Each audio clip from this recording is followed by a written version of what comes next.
Good afternoon, CFM. Welcome to our Saturday workout. Let's get right to it with 2 rounds of jumping jacks, 20 reps of that. Then we're gonna do 5 reps of the seal press to down dog. So take your time on these. Go really slowly, especially on this extension position for your spine. Make sure you're feeling a good stretch in the abs and not any pinching in your back. And then arch and pike upward. Shrug your shoulders in between your ears. If you need to bend your knees to get into this position, that's fine. That's what I do. If I straighten my legs out, I get a little bit of pain in my back, right? So try to really shrug up and stretch those hammies out. And then we're gonna do some PVC pass-throughs, like so. And then some air thrusters. If you want to use the pipe for that, you can. We're just practicing the movement of the thruster just to loosen up the hips and the shoulders. Afterwards, I want you to set up a couple workout elements each round, practice them, test them out. Specifically your hang squat clean.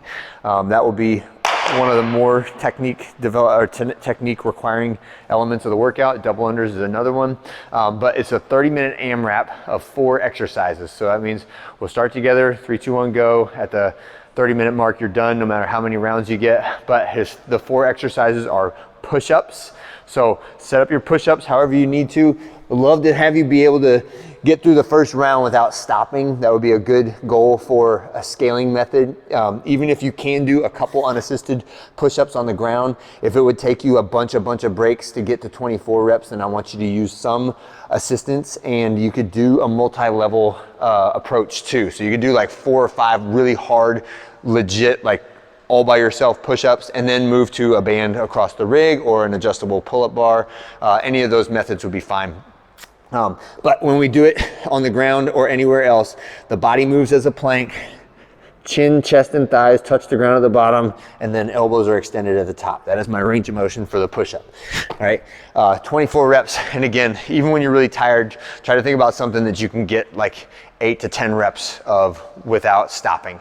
Next one is overhead walking lunges. So now it's gonna be 24 reps total, or 12 per leg. So I've got my plate, I'm reaching overhead, stepping out, tapping that back knee gently to the floor, and then stepping through and walking like so for 24 total steps.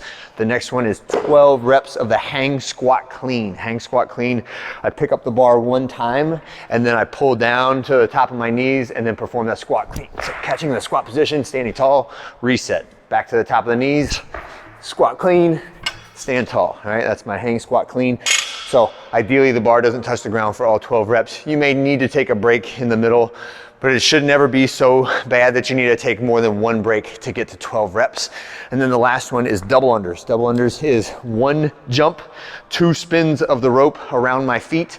If you need to shift to just singles, then just double up the number, okay? So if you can't do double unders, do 96 singles in place of 48 doubles, and try to make that not take more than a minute, right? So if it becomes the skill limiter on the double unders, like you can do 1 or 2 and then you trip, and it takes you like 3 minutes to get out of 48 double unders, it's not worth the RX for that at that point, because that will tank your intensity and it will make the whole workout slower, and you will get less out of the workout than if you just switch to singles and then take another chance to practice your double unders, okay? And that is it for today and it for the week. I hope you have a great one. I'll see you guys next Monday.